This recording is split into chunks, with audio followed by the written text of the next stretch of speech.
Welcome on in, guys. Tobin here with you, and thanks for checking out the channel. Hope you're doing well out there. Appreciate you guys stopping by. If you guys could subscribe, that'd be great. And we got a draft night going on, ladies and gentlemen. Your Miami Dolphins select Kenneth Grant, defensive lineman, Michigan Wolverines defensive lineman Kenneth Grant is going to the Miami Dolphins at 13. No trades. There was some trade buzz today. There was some talk that the Broncos may move up and take the Miami Dolphins. There was some talk, would somebody be able to be in that carrot seat, flip up a little bit to get Tyler Warren? Would the Dolphins take Tyler Warren? That was a little bit of a surprise that he lasted as long as he did. He ends up falling to the Indianapolis Colts, one pick after the Miami Dolphins. I think some Dolphin fans were a little bit like, should we take him? Should we reach for a guy who was, thought of as a bona fide top 10 talent? And I think the early return on this, I think, first of all, most people are miserable right now. So I don't think the outlooks are positive on this with Kenneth Grant getting taken, because you're looking upon, it's like we got the other Michigan guy. And this is what I would say. Because there was some fodder like, hey, would Mason Graham fall to the Miami Dolphins? I was reading into it. We talked about it on the radio show yesterday that Mason Graham was falling out of favor of the top five, because he was mostly mocked to the Jacksonville Jaguars, and the Jaguars obviously had the big surprise of the night thus far as I record this. Gray Zabel just got taken to North Dakota State, another name that was tied to the Miami Dolphins. I think one guy, Steve Weish, I think, said it was a lock at 13 that the Miami Dolphins are going to take Gray Zabel. Just remember, we cannot believe anything that is thrown out here these last couple of days, other than the Shedeur Sanders stuff, which is falling at least to the top 20, is out of the top 20, does seem very, very real as I record this. But I'd imagine Baker Mayfield and Bo Nix, he's not going to Buffalo, he's not going to the Broncos, he's not going to Tampa. So I imagine he's going to maybe Pittsburgh. But again, I'm recording this. I'm not going to focus on Shedeur Sanders where he's going to go. I'm back to. The big surprise was that the Jaguars gave up a haul to jump from 5 to 2 to take Travis Hunter. Very surprising move. They gave up next year's first. They gave up a second this year and swapped 2 to 5. And Mason Graham, he ends up being a Leroy Horde pick. What do I mean by that? A Michigan Wolverine going to Cleveland. It's happened before. Braylon Edwards. It's not completely unheard of, but it is a weird feeling. They're in the in OHIO that they got to take on a Michigan Wolverine, and so if Mason Graham needs to reach out, you need Leroy Horde's digits. Let me know. He's dealt with that situation. They still love him there. He's still a beloved Cleveland Brown. So he didn't fall out of the top 5 at all. He went exactly where he was projected, as most people did. This was I would say the shakeups really started around 8. I think Tet McMillan, who had some top 10 buzz, going to Carolina. Little bit of a surprise there. Banks maybe went a little higher than had been in most mocks. And then the big switcheroo was Loveland, that he went above Tyler Warren, because everybody was basically like, oh, Warren's the dude. He's going to go first. No. Michigan ends up getting 3 guys in the top 15. We get to 12. The Cowboys take Tyler Booker, who obviously, a lot of Dolphin fans would have loved to beef up that offensive line, but it was said today that actually was a reported lock, that he was going to go to Dallas, replace Zach Martin, and that was going to be set in stone. And so the Dolphins are sitting here at 13, and they fill their most obvious need. He was, down on some big boards. Mel Kiper had him at 30th. There's questions about his weight. There's questions about, that fluctuation. But the dude is an absolute hoss. He is a moose. Most pass breakups in Michigan history. He gets those hands up there. He's got a little bit of that Christian Wilkins of chase down. And I will say, is a centerpiece of a championship defense, which has been a little bit of a staple of Chris Greer. They've done that. They did that with Minkah Fitzpatrick. They did that with Christian Wilkins. This is the same pick that Christian Wilkins was taken at. And so while, Christian Wilkins having the body type to play through an entire game, you may look at a guy like this being as beefy as he is and say, well, can he handle the heat and all that stuff? Hey, very durable player in college football. And it was such an obvious need for the Miami Dolphins. It really, really was. Even as much as offensive line is needed, the Dolphins pretty much have 4 or 5 slots locked up. They do. Hopefully Daniel's Achilles is set, but they basically have left, right tackle, center, and left guard all set. Right guard is a bit of a mystery. We don't know. They're throwing Borum out there. God, I hope it's not Eichenberg. I mean, I would jump out of a window. So all we got to come out of this is not making sure Eichenberg is there. But look, that is something I think they can get done in the second round. And it was interesting because Teron Armstead talked today about Andrew Meyer, who, of course, was a bit of a surprise to make the Dolphins roster last year as an undrafted. Now, he's, I think, more of a center, but maybe it's possible that they believe in him as some in-house development. That is something that good football teams do. The defensive line, they got nobody, dude. I mean, they have nobody to play this position. So you get somebody of the ilk of Kenneth Grant, and you put him right there in the middle, right next to Zach Sealer. Sealer it on up. I like it. I mean, I said going into the draft, there's going to be very few things that I could say that I could hate.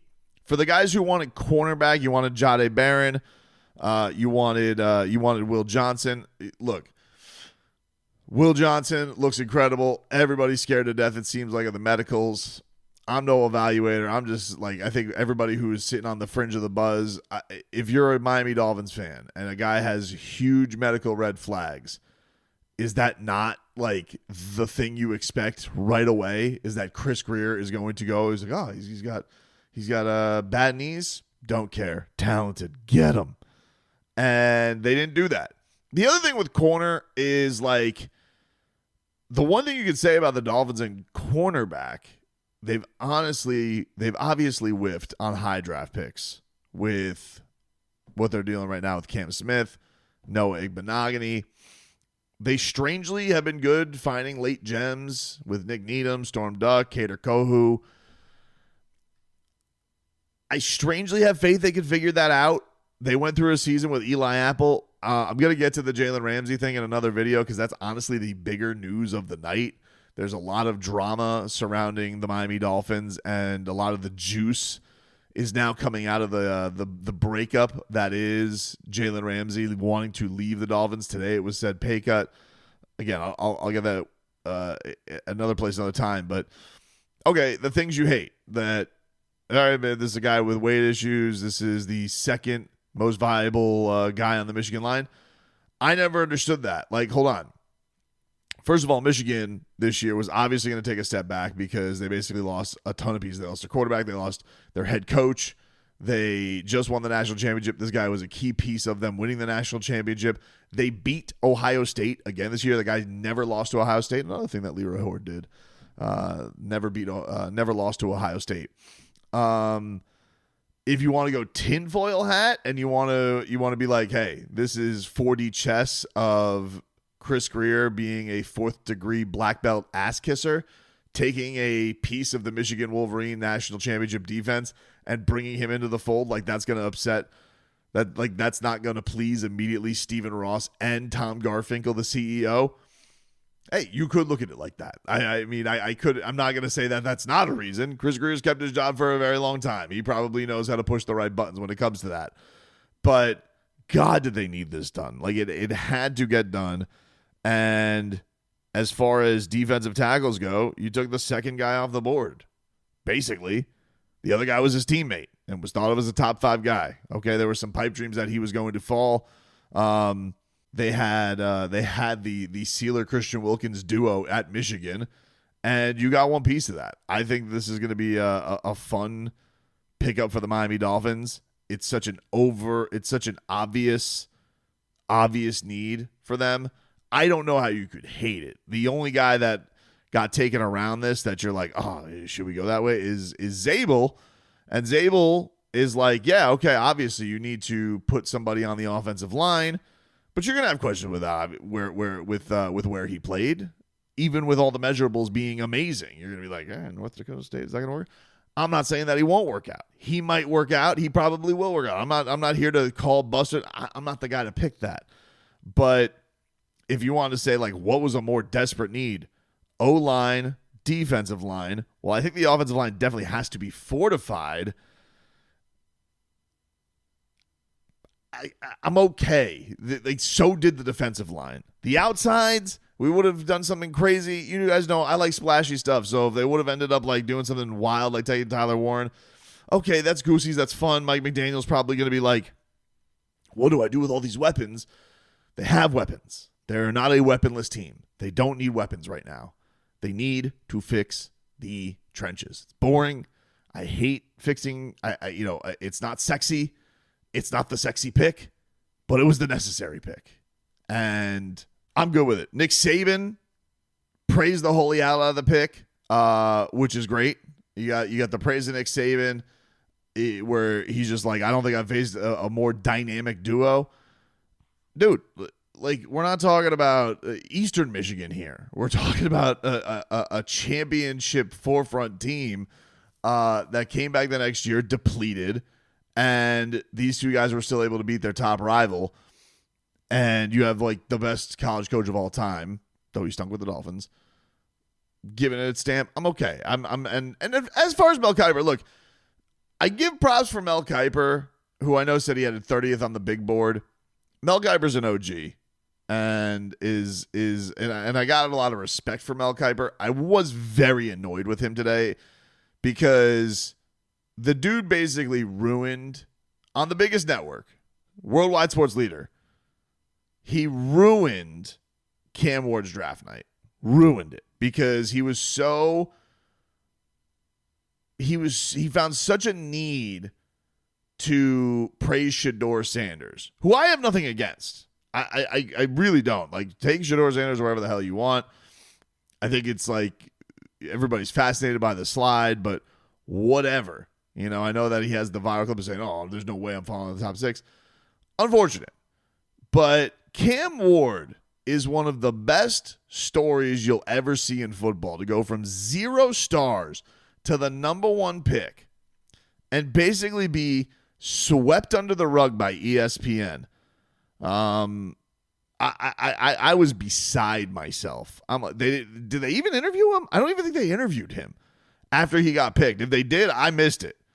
But I was like, they talked the entire time about Shedeur Sanders when he should have been picked. Then the only thing I saw positive was Schefter coming on, and he said that the Giants offered the 2 and next year's first for the chance to draft Cam Ward. And then after he gets picked, let's move right on to the Travis Hunter thing. And I understand that the Travis Hunter thing was like the story because Jacksonville gave up a haul. But come on, man. Like, this guy, he deserved more recognition than that. And the Canes did like a top-notch job of the video they put out, narrated by Rick Ross. So as a Canes fan, that really pissed me off. And I'm quite frankly, I'm annoyed with all the national media just kind of hosing South Florida down in a lot of things. Don't even get me started today on TNT and their talk of the Barkov hit on in game 2. And they're like, dude, that's actually a good strategy. Take out the best guy. All you gotta do is get a 5-minute. That's how we're talking about it. One of the princes of the sport, the sweet gentleman of the sport, one of the best players in the sport, and you're like, that's a good strategy because you guys have it. Just gonna gather myself. Anyway, congrats to Kenneth Grant, and looking forward to seeing what he can do as a Miami Dolphin. ESPN, go to hell, you bastards.